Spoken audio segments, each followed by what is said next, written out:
Hello, it's me, Brent Leary. It is Friday afternoon here in the East Coast, or on the East Coast, not in the East Coast. It didn't work out. But, it is Friday. It is a little afternoon here on the East Coast, and that means small biz breakdown time. And that also means I get to introduce the folks that are joining me today for whatever we're going to talk about. We'll see. I have an idea, but we usually kind of go off the rails on this show. That's okay. We like going off the rails. Speaking of going off the rails, we're going all the way to Oregon off the rails to Leland from Oregon. Hey, Leland. Hey, Brent. I'm so far away from you guys that, yeah, it is a bit off the rails. I'm like 2 time zone away from you. Yeah, because there's Central and Mountain. I really don't understand. I think Colorado is in Mountain. I think. I don't know. Yeah. Could be. There's a little interesting tidbit. There's a part of Oregon that is in Mountain, and then there's a part of Florida that is in Central. And so there is a part of Oregon and Florida that are just 1 hour apart. That's fascinating. I had no idea that was the case. Leland coming with some really cool little facts there. We like that. But now we have to move on. We have to travel, movies. I don't know. To Gary, Indiana, home of Pierre, who only goes by one name because I'm afraid to pronounce the other one. Hey, Pierre. Good afternoon. Hey, everybody. I never understood why you're afraid to put my last name, but it's okay. I always tell people I was a member of Belle Biv Du Bois, and no one ever really believes me when I say that. So, Belle Biv Du Bois. See, now you might have given me a reason or a way to actually remember it. Yeah. Belle Biv Du Bois. That's good. Give it a shot next week. Let's I was going to ask you to repeat a line, but I'm not going to do that right now. We don't really need to go there, but we really need to go to a place we haven't been in a few weeks, and we're so glad to be going back there again. That magical, mystical place, not the Heartland, but it is magical and mystical in the home of rock and roll. It is the one and only Ivana. Taylor is back. Hey, Ivana. Oh, I'm back. I'm back in my regular. What is it? In my native, or what? In the wild, right? My native. Your natural habitat.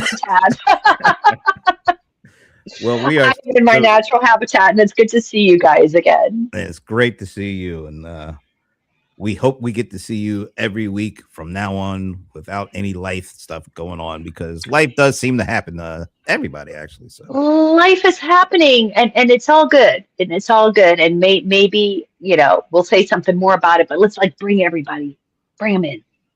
Speaking of all good, going to our nation's capital. I think we haven't been to our nation's capital. It's all good in our nation's capital. Did I actually say that? Ooh, what I meant to say is the smile is back in our nation's capital. That makes it all good. Almost. He is the one and only Mr. Smile, is what I call him. Shashi Belankanda. Hey, Shashi. Hey, everybody. Missed you all for almost a month. Yeah, you've been out there traveling, doing things, going to events, doing all that kind of stuff. We're glad that to have you back, because the nation's capital has needed you, dude. I mean, Yeah, I mean, the 4th of July was hot, and it was a lot of people that turned up, but there was a lot of confusion. But I'm glad many of them got to enjoy the museums and other stuff in DC. Did you go to the big celebration there? Yeah, no, I didn't. the kids went to the fair, but they had a bag, so they were not allowed in. So they went and saw the museums and came back. I'm sure they were really upset that they didn't get to see John Schneider perform. I mean, that was a highlight for everybody. Plus the rain, I guess the storms kind of ruined things a little bit. Oh, well, we'll get over it. I'm over it right now. So we have kind of close to a full house. We're missing a few folks, but it's good to see the majority of us back. And somebody, I think, Shasha, you might as well go ahead and kill your YouTube, because we're already seeing comments coming in that I know aren't. Yeah, we can do without.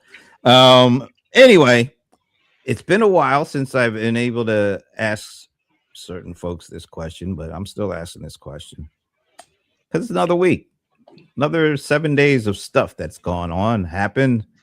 We were out of a war, where it seemed to be back in the war. I think I'm kind of lost at this point. We are looking at buildings in DC that seem to be something's going on.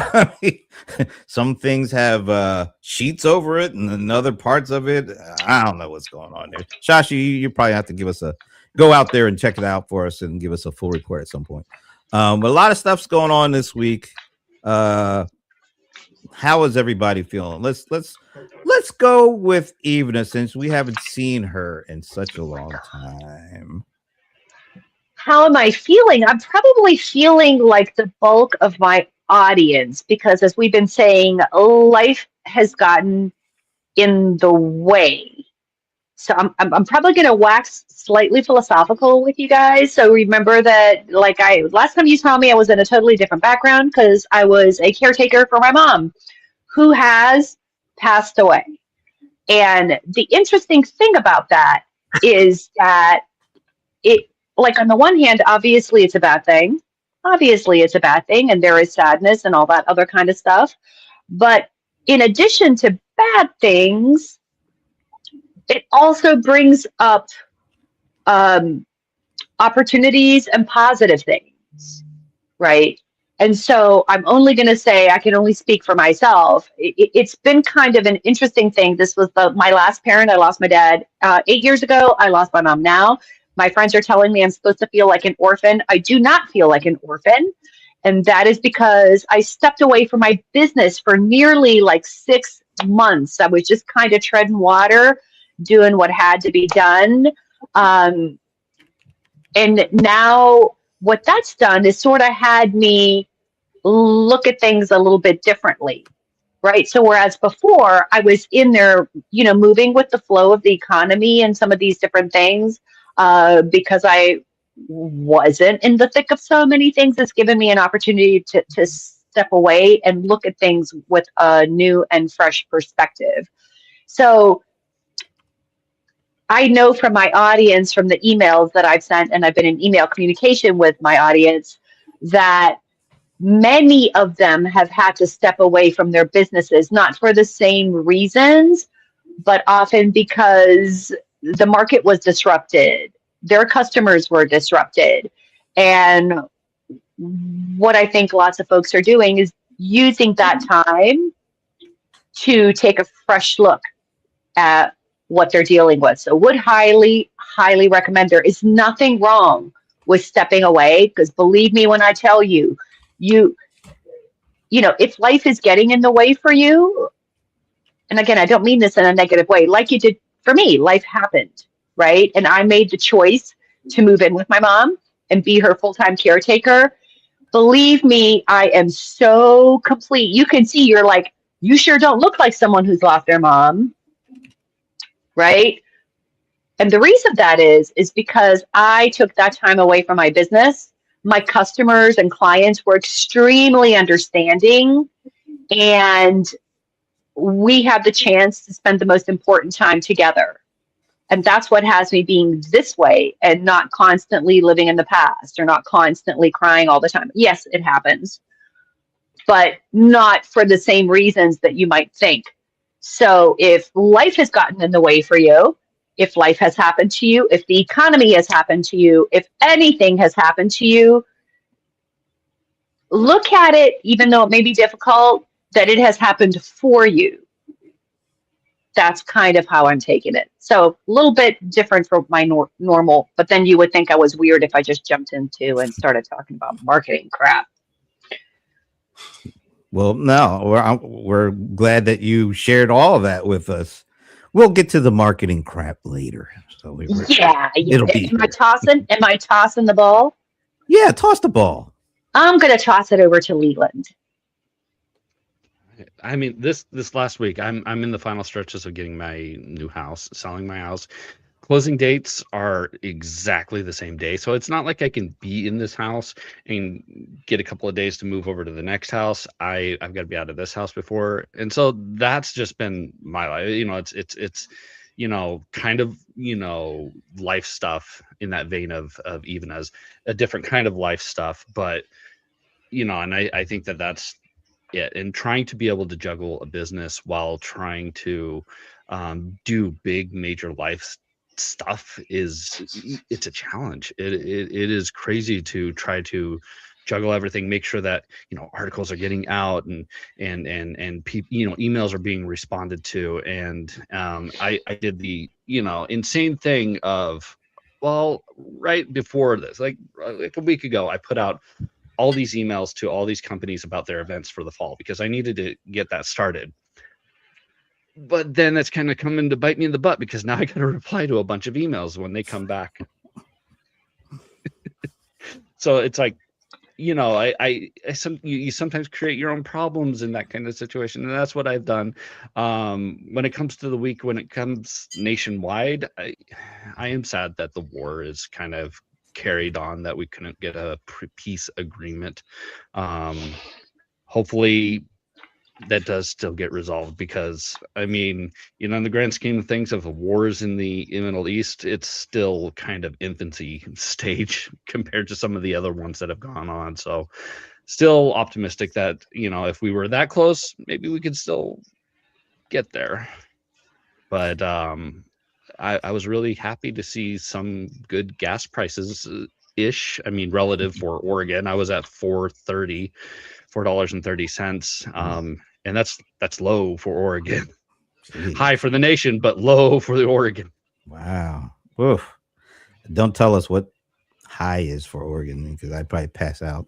460 is what it is for the cheap gas is 430. The regular price, that's like the big companies, like the Costco kind of price. But like regular price is about 460. Thanks. I told you not to tell me that, but okay. I wanted to see you pass out. There was an article that came out where apparently a lot of people who have these expensive cars that run on premium gas, they're actually starting to buy the cheap gas because they just can't afford it. Which I don't know what that's going to do to those cars, but we shall see. So who should we go to next, Leland? Shashi. Oh, thank you. Yeah. Ivana, sorry about your loss, but you're giving us an example of how to tie it and keep up the spirits and not be down. Life has been, like Brent said, a lot of travel. In travel, I'm seeing like the world has changed so much. I wasn't traveling so much in the past few years. Prices have definitely gone up for flights, and there's definitely a class divide, I would say, between you're traveling in coach class versus business class and all that. It's not only just travel. Just having a meal in the airport is really like, well, you could probably substitute it and have a best meal somewhere else, right? Economy wise, again, it's a split economy. People who have 60% of Americans who have invested in shares are still feeling comfortable, but the 40% who don't have that luxury aren't feeling comfortable. Housing has gone up. Leyland, I think you probably sold and bought at the same time, so it would have equalized. But otherwise, if you're just buying, you bought it the higher level. Yeah, I'm really curious about how small businesses are handling things. With that, over to you, Pierre. I'll say this quickly. I think because I'm thinking about even as a comment, as well as Leland with a house and everything. I think for entrepreneurs, the juggle has always been there, but I think now I think we're in an economy and in a lifestyle that is, I don't want to say fast paced, but maybe you need to be ready for the fact that it's moving at a relative pace, that you kind of need to pay attention to everything. And that can be a little taxing, but it also means I think to what Ivana brought up, it also means you may find moments where you can kind of take a look at where everything is. I mean, you've drawn out this, just like in a sports team, you've drawn out your game plan, whether for basketball, soccer, football, what have you. But when you on the field, you're starting moving that ball downfield, you got to take a look at where everybody is and make adjustments. I think this is where people are trying to make adjustments and try to take into account things going on in their life. So, okay. All right, so let's go to, I guess, what I kind of teased on the little title I put out there. But before I do that, I want to show you this because this is kind of a lead in. I think I even dropped this into the chat sometime during this week. This Meta now lets anyone use your Instagram photos and AI images unless you opt out. Unless you opt out. So you are default opted in. So you actually have to do something to keep your stuff from being used and seen in part of the public training data for Meta. Nobody seems to care. Nobody seemed to make an uproar about this. Nobody, I dropped it in the chat. I don't even think you guys commented on it. It didn't feel like it was a big deal. Go ahead, Pierre. I was going to say it is kind of a big deal because in 2026, you shouldn't be introducing a feature that automatically opts people in. It should not be in that vein whatsoever. It's surprising that Meta is making this sort of it's a colossal mistake. It really needs to be letting people opt in and not just turn it into this like, hey, you need to let us know that you want to be opted out, because most people may not pick up the message that quickly. The average person is, just that we had just talked about a few minutes ago, the average person is talking about, they're worried about life. They're not worried about having to say something to Meta. So I think the fact that they designed it this way is crap, frankly. Oh, I'm not saying it's not. I think it is. Yeah. But nobody seemed to make an uproar about it. I'm just curious why. We're used to this. I mean, every company and their mother does this. I mean, this is Facebook's playbook from day one. It's like, oh, we're going to use your data for ads. We're going to use your data to, figure out our algorithm. We're going to be using your data in this way, this way, this way. This is just like the natural step. My big question is, all right, they build these algorithms, these AI programs with your images. And if you opt out, how do they extract that out? I mean, is it one of those things to where it's just future images going forward? Or can they actually remove the training that they did using your images from past images after, you've opted out? I don't. I just want to see if what I'm saying is accurate. I don't think it's the Meta training data. Meta is already training on your images. As soon as you enter somewhere in the Meta has excellent lawyers. So the question that the Meta management may be asking is, if at all we get sued, what do we lose, right? And depending on the answer to the question, they'll do whatever it takes, whether it's ethical or not.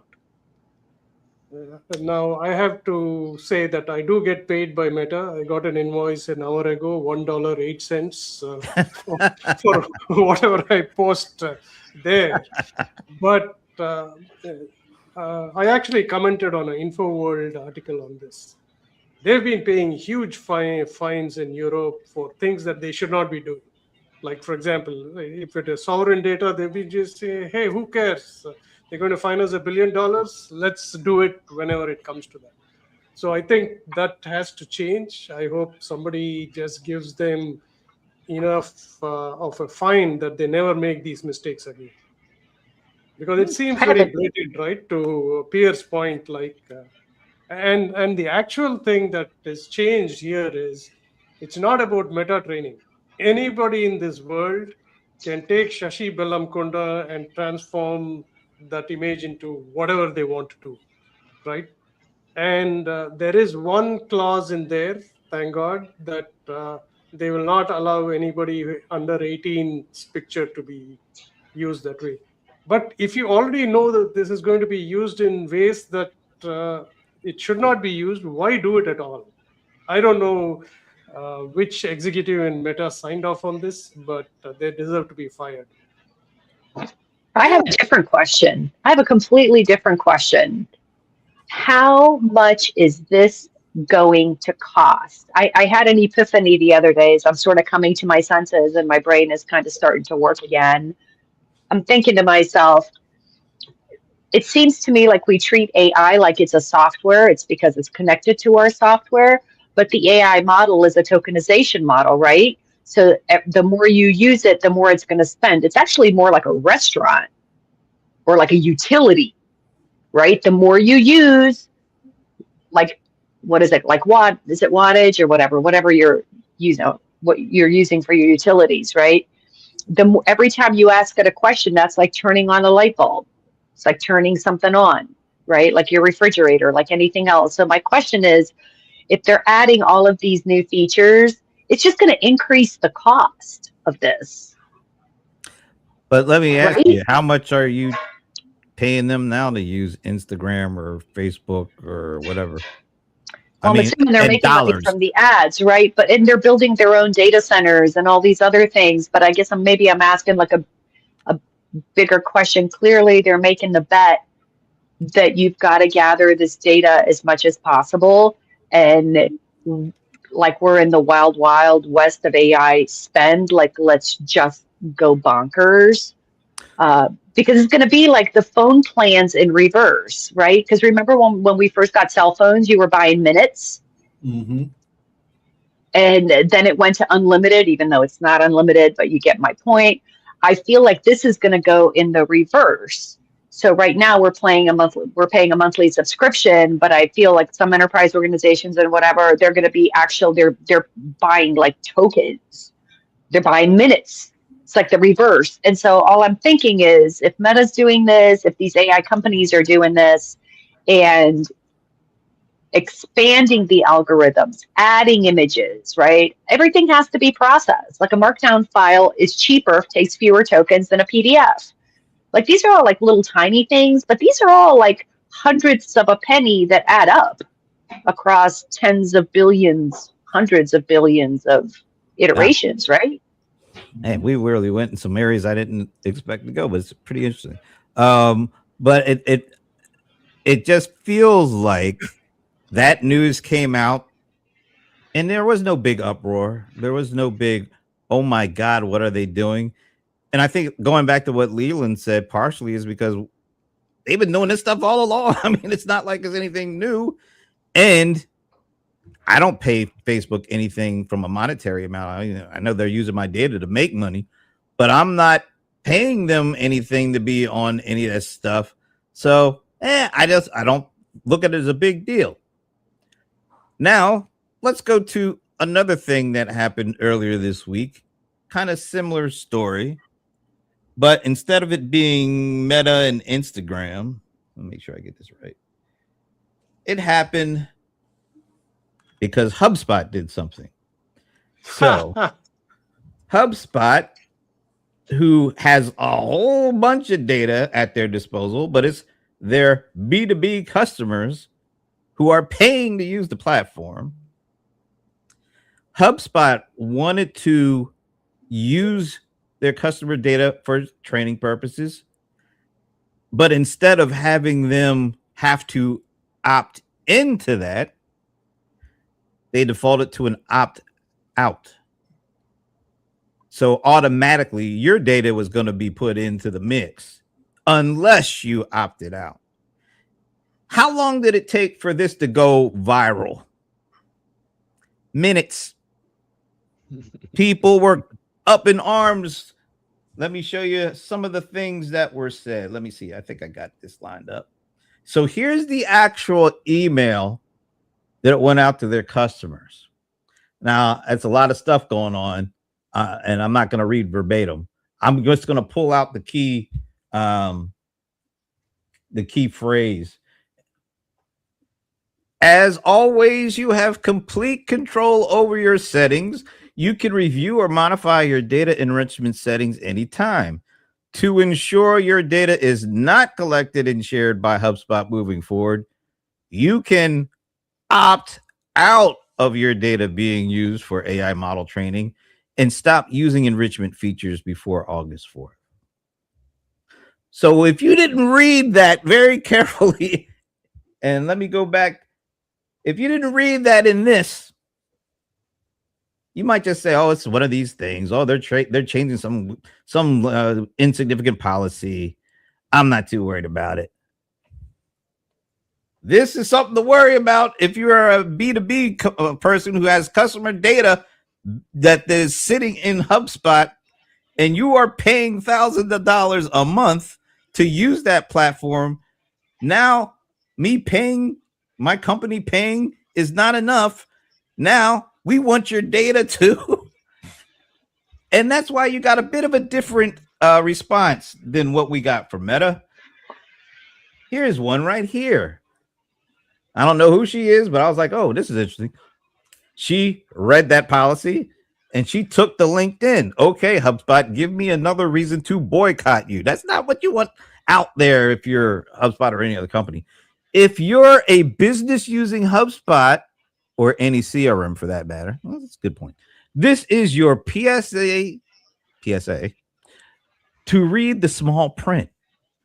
As you'll soon realize, I guess they're from the Europe or something, because she's saying realize with an S. Just notice that. As you'll soon realize that your data has started becoming our data, according to HubSpot. So why do you think the response has been different when Meta does it versus when HubSpot Oh, by the way, HubSpot saw the flack. They immediately turned tail. They said and it was Dharmesh Shah. And by the way, I've known Dharmesh for a long time. I think HubSpot is a great company. They just made a tragic mistake. This is how long I've known him. Look at us two. Wow. This goes back to the very first inbound conference, because I had done some advising and I was working with HubSpot like a month into them being in existence. So that is me and Dharmesh 17 years back in the day. So I've known these guys for a long time. I did advisory work for them for a little while in the early days. So it actually pained me when I saw this, happen.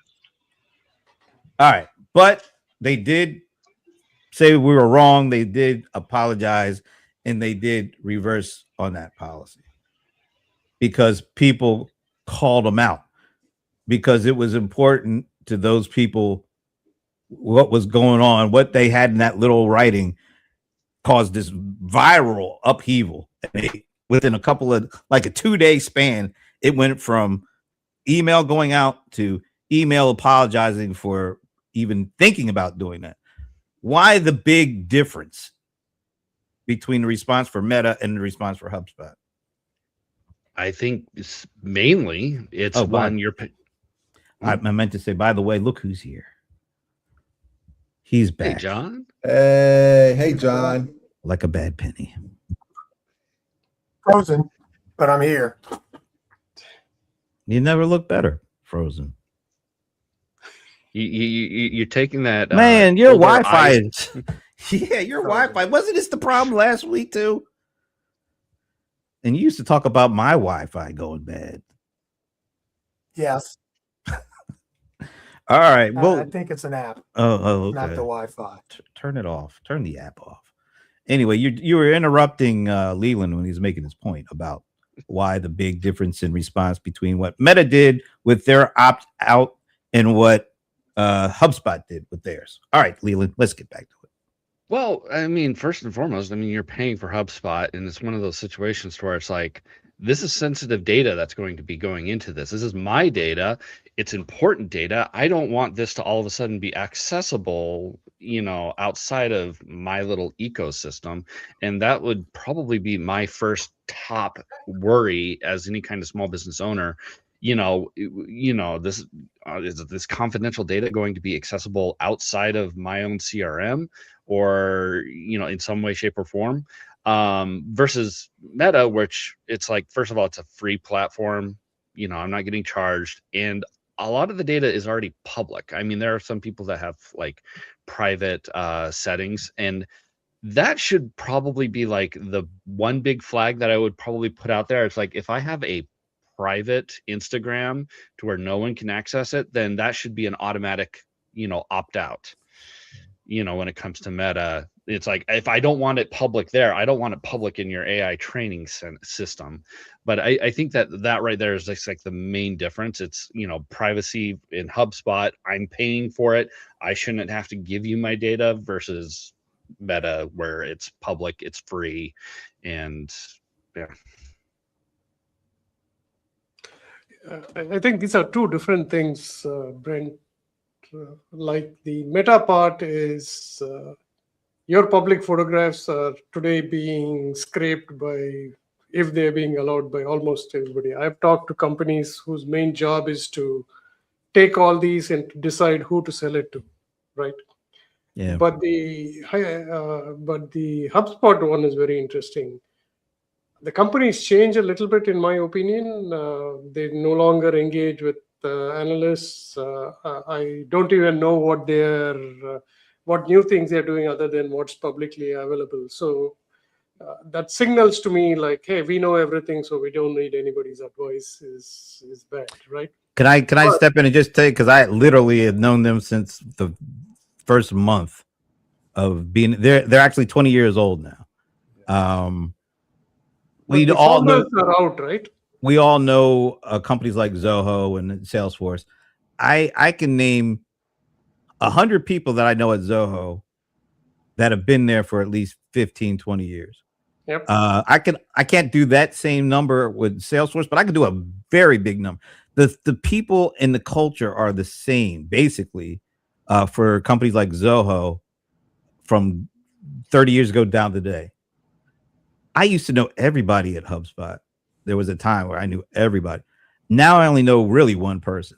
I think as time has gone on, people have gone on, corporate culture has changed. And so you're right. It's not the same company it used to be. Yeah. So I can imagine a product manager saying like, hey, we have Ivana's business, right? Now we're going to enrich the data about her address, phone number, and everything. Now, why not offer it to somebody else who's looking for the exact same data? Because we have the accurate data. Why not do that? So not realizing like, hey, I paid a lot of money to clean this data. I probably hired somebody to do this.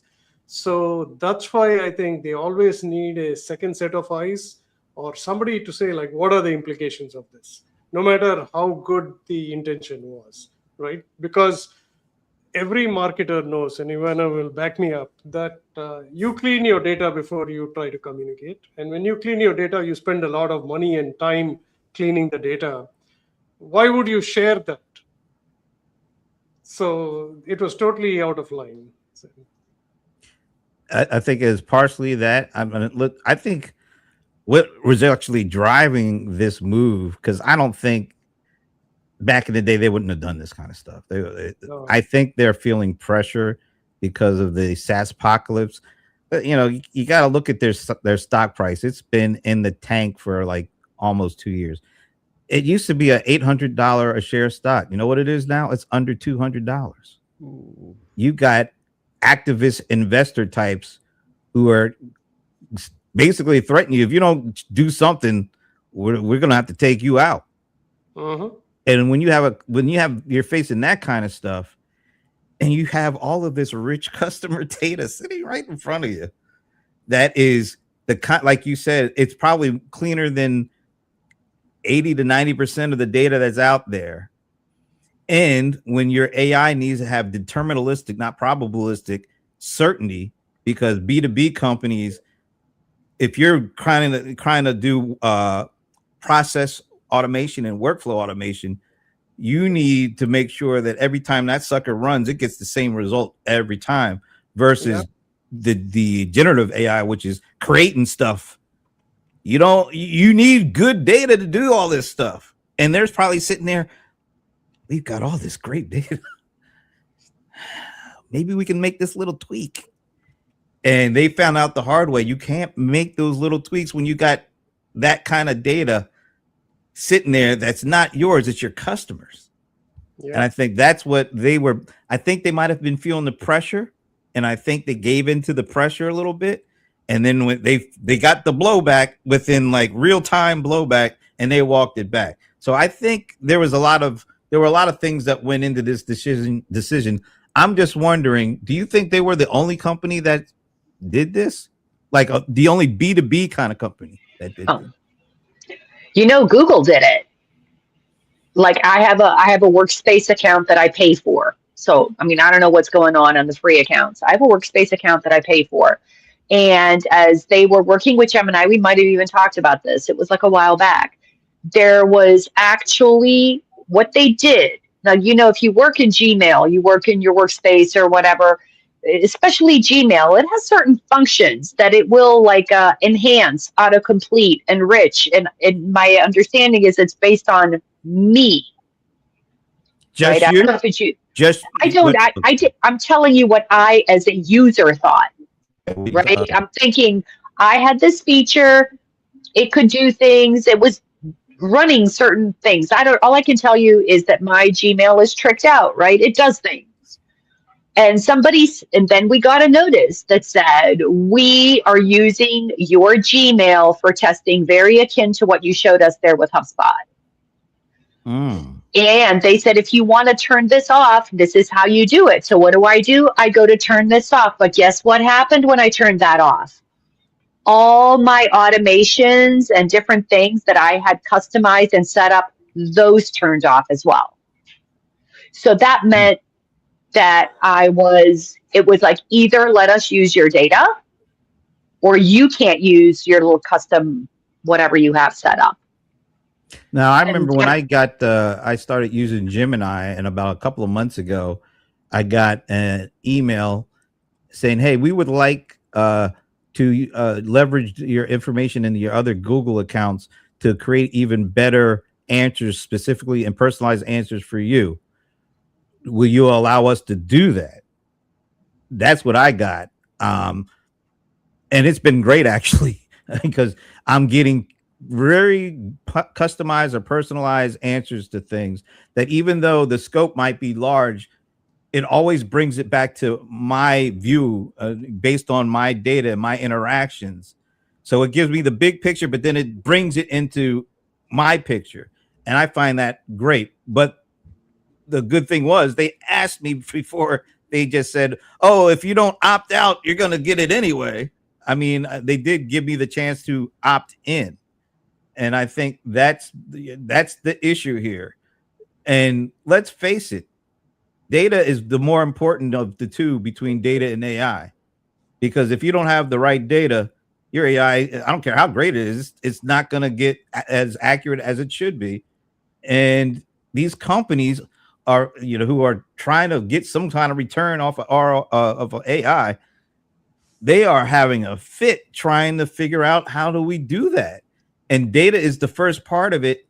And I think we're going to find more companies have been doing it or tried to do it. HubSpot is a big company. HubSpot is one of those everybody knows about. Their competitors were sitting on this, waiting for them to do something that they got their AI trained on their competitors.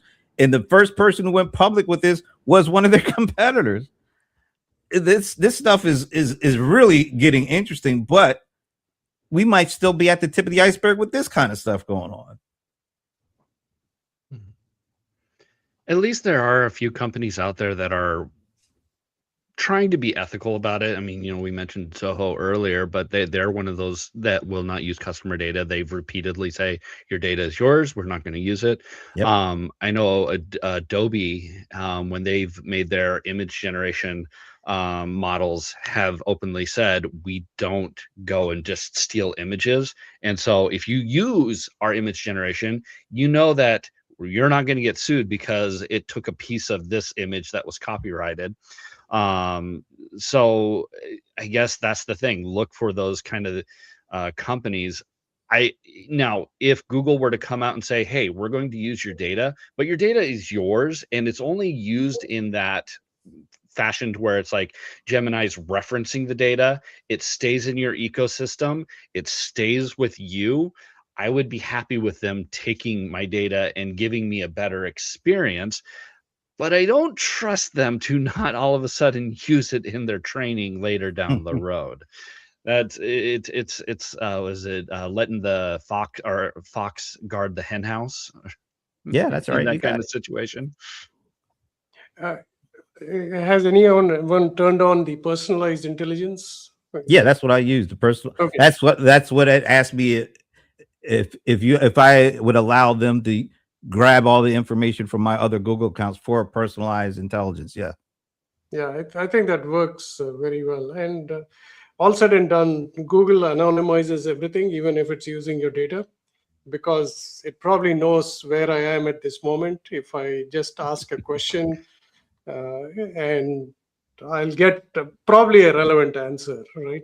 But Ivana, are you using both HubSpot CRM? No. Okay. No. I have clients that have used HubSpot, but I have not been in their accounts because, like I said, I've been sort of out of it for the last 6 months, so I don't know. But to the point that you made earlier, your customer, everything that you said is absolutely true, Shashi. Huge amounts of time, effort, and energy go into making sure that you have the right data. These other tools that I have messed around with and I continue to mess around with, but they only claim like 50%. Even the most expensive data tools, customer data tools, are really claiming about 50% accuracy right now. So it's a toss-up to the point where people would rather invest in an intern or an entry-level person to go identify and clean that data. So if I were a HubSpot, and HubSpot is not cheap. It is not cheap. So I was hoping that they weren't sharing, like to Leland's point. It's one thing to use my data for me.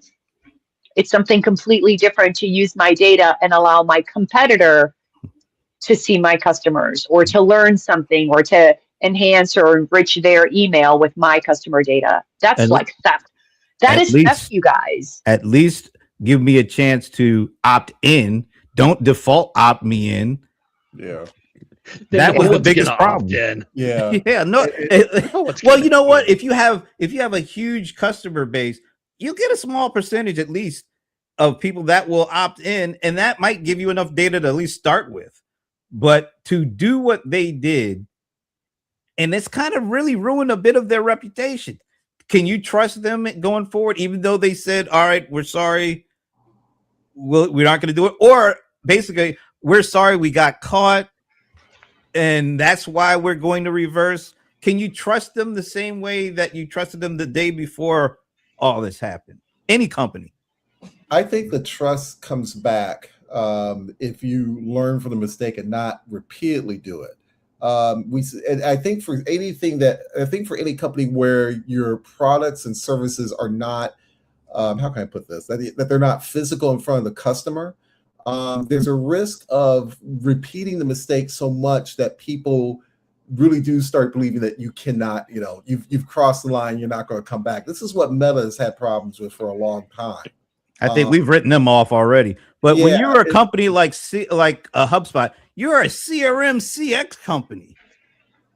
Yeah, and they've been around for a while.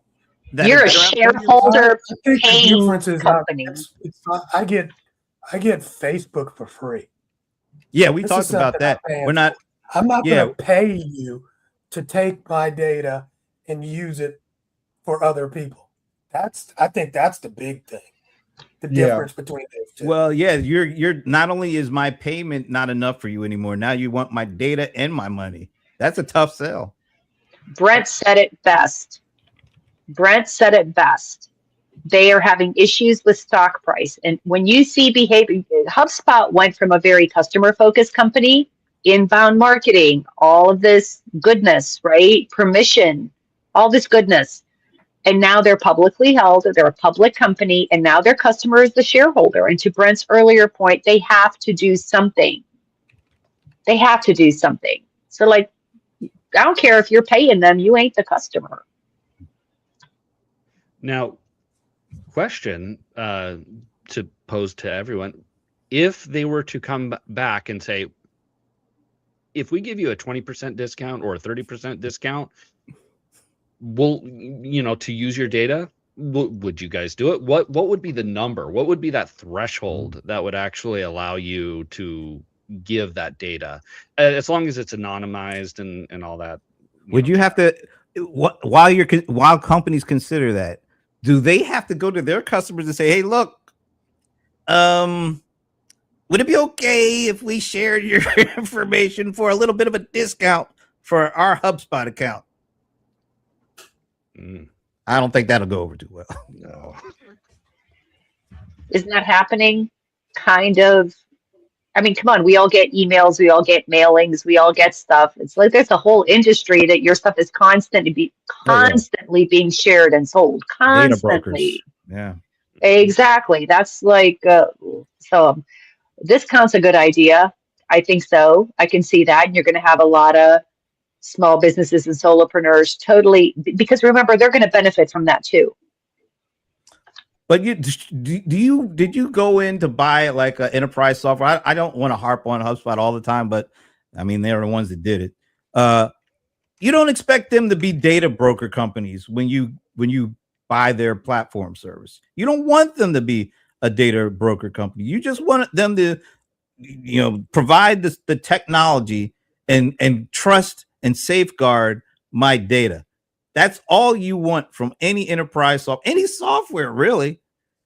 And when they start trying to move into another business, because AI seems to be trying to move companies into the data business because you need data in order for the AI to really be good, you got to wonder.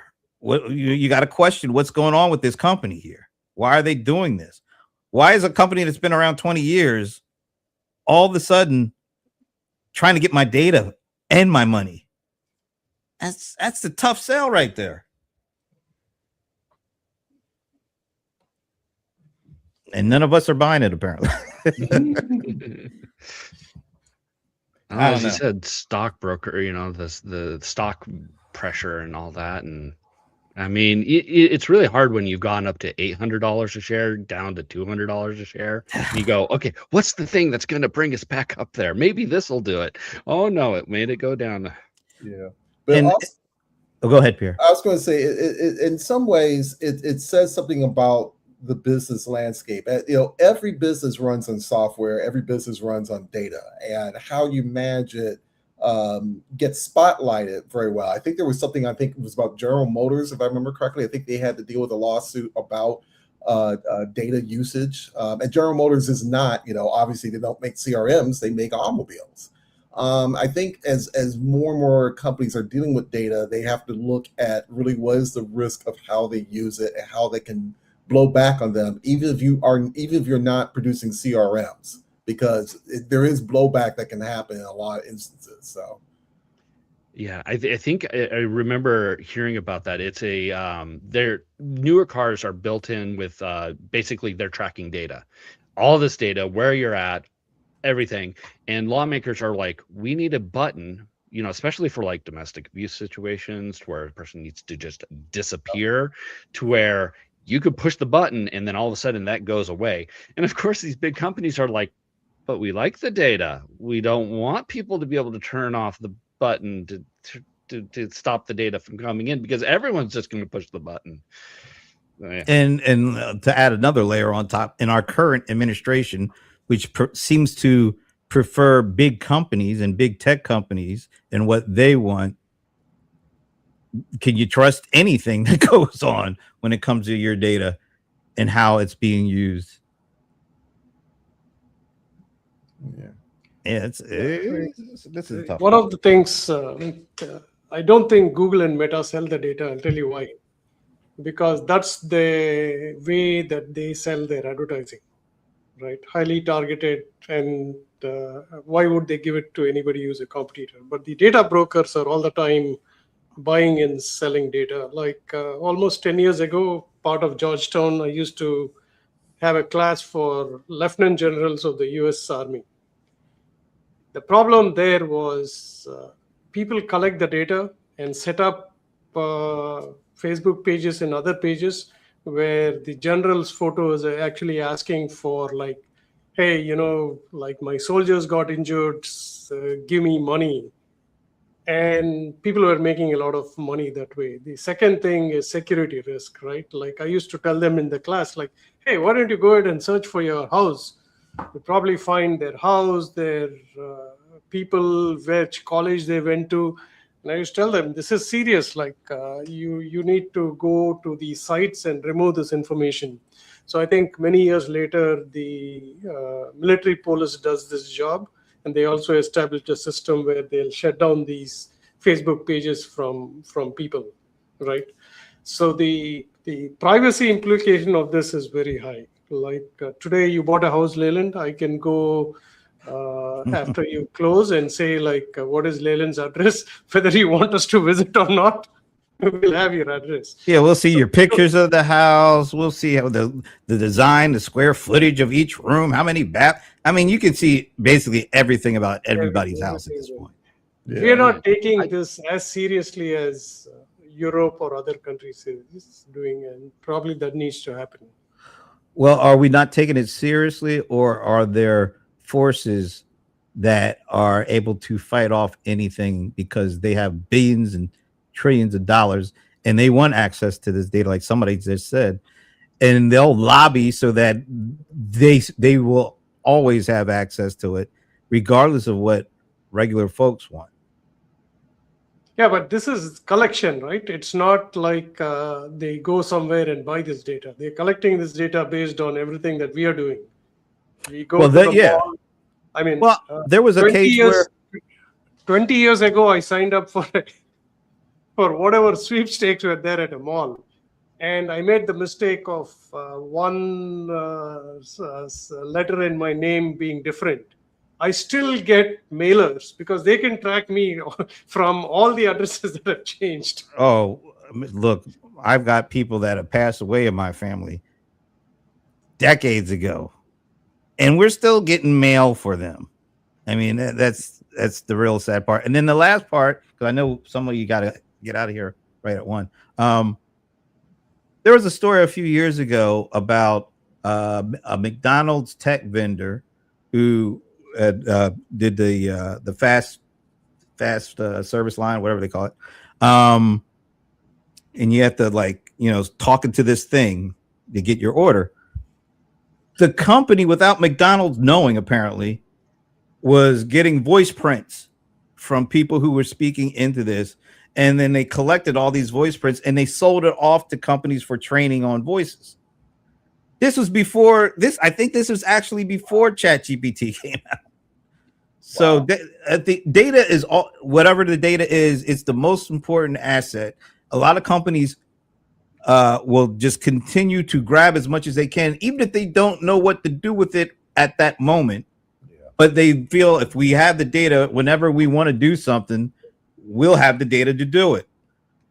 And this is actually seems to be getting worse. So companies that we really do depend on, especially with our businesses, with our customers' data, when they are tempted enough to try stuff like this out, I think this is just the tip of the iceberg. I don't know what's going to happen, but it's not going to be pretty. And I'm just hopeful that enough is made of this, that it does scare some folks into being straight, because it feels like that might be the only thing to keep them from stepping over. Too much temptation out there. All right, we got to go. But last thoughts. We haven't heard a last thought from Madam Mic Drop lately. Me? I thought you were going to go straight to John because he hasn't said a peep today. Yeah, we like it like that.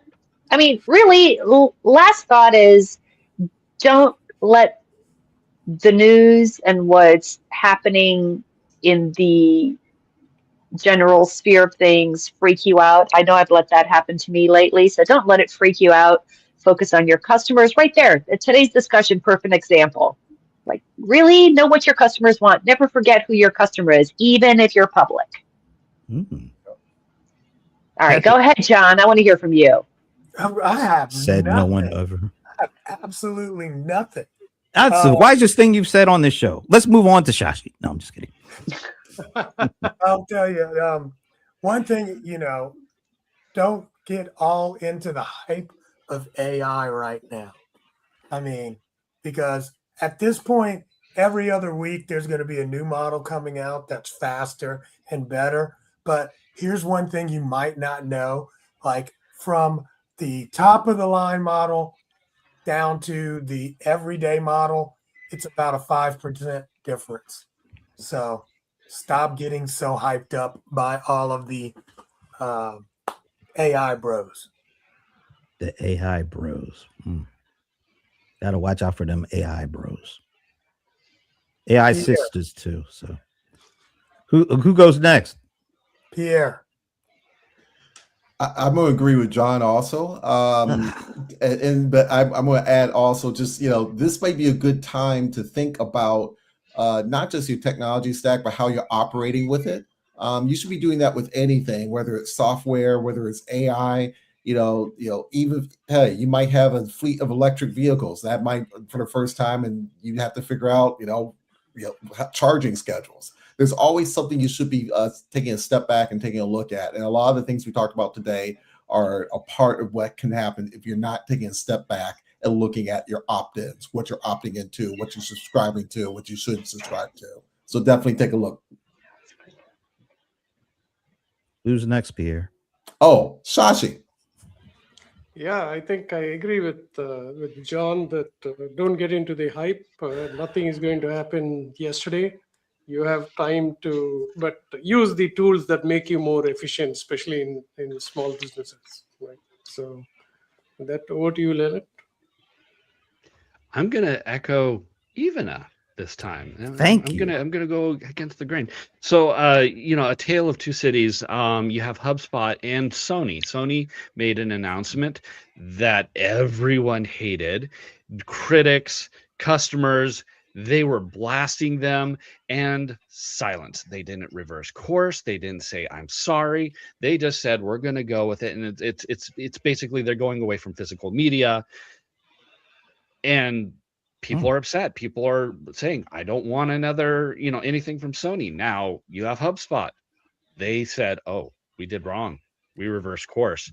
And yeah, there's still going to be some damage, but at least that shows that they're learning. So,